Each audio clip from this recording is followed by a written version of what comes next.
रात के सन्नाटे में अर्जुन अपने काम के सिलसिले में एक पुराने शहर के होटल में रुका था। होटल के सामने लगी धुंधली रोशनी और खाली पार्किंग उसे पहले ही अजीब सा एहसास दिला रही थी। वो सीधे अपने कमरे नंबर 13 की ओर गया। कमरे का दरवाज़ा धीरे धीरे खुला और अंदर की ठंडी हवा उसके चेहरे पर पड़ते ही एक सिहरन सी दौड़ गई।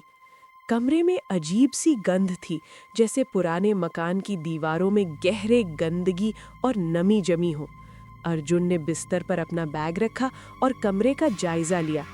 दीवारों पर लगे पुराने पेंटिंग्स, फटी परत वाली पर्दे और झूलती हुई दीवार की लाइट ने कमरे को और डरावना बना दिया था। जैसे ही अर्जुन बिस्तर पर बैठा, उसे लगा कि कमरे में कोई उसकी तरफ देख रहा है। उसने चारों तरफ नजर दौड़ाई, लेकिन कमरे में कोई नहीं था। तभी कमरे के कोने से अचानक हल्की फुसफुसाहट की आवाज आई। अर्जुन ने धीरे धीरे कदम बढ़ाए और उस आवाज की दिशा में देखा। कोने में बिखरी पुरानी कुर्सियों के पीछे कुछ अजीब सा हिल रहा था, जैसे कोई वहां छुपा हो।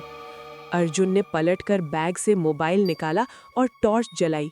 रोशनी पड़ते ही कोने में केवल धूल और पुराने फर्नीचर की परछाइयां ही दिखाई दी।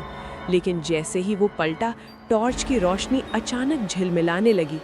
कमरे की घंटी सी आवाजें गूंजने लगीं और दीवार पर अचानक किसी ने खून की तरह लाल धारियां उकेरी हो, ऐसा दृश्य दिखाई दिया।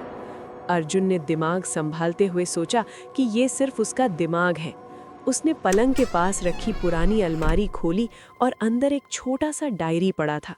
डायरी में लिखा था, जो भी इस कमरे में रात बिताएगा वो हमेशा अकेला नहीं रहेगा, वो हमेशा हमारे बीच रहेगा। जैसे ही उसने ये शब्द पढ़े, कमरे की हवा और भी ठंडी हो गई। पंखा अपने आप घूमने लगा और बिस्तर की चादरें हवा में उठती गईं। अर्जुन ने तुरंत दरवाज़ा खोला और बाहर भागा, लेकिन जैसे ही उसने बाहर देखा, होटल के हॉल में कोई नहीं था। बस कमरे नंबर 13 का दरवाज़ा हल्का सा खुला था और भीतर एक परछाई धीरे धीरे उसके पीछे से बाहर झांक रही थी। अर्जुन ने अगले दिन होटल छोड़ दिया, लेकिन उसके पीछे उस कमरे की खामोशी, फुसफुसाहट और लाल धारियों की याद हमेशा बनी रही। उसने बाद में सुना कि पिछले साल इस कमरे में एक बुजुर्ग महिला की अचानक मौत हुई थी और जो भी उस कमरे में ठहरता है, रात के दौरान उसकी मौजूदगी को महसूस करता है, जैसे कोई कभी उसे अकेला नहीं छोड़ता।